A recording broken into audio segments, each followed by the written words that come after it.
Hello everyone. In today's video, I will show you how to find someone's phone number on Cash App.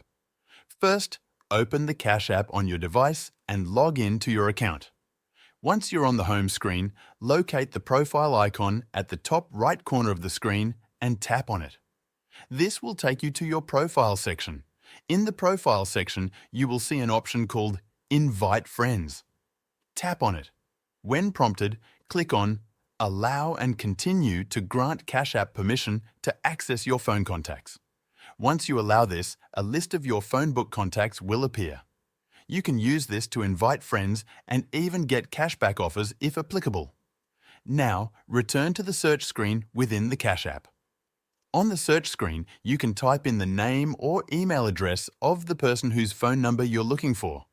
Once you enter the name or email, Cash App will display the search results that match the information you've entered.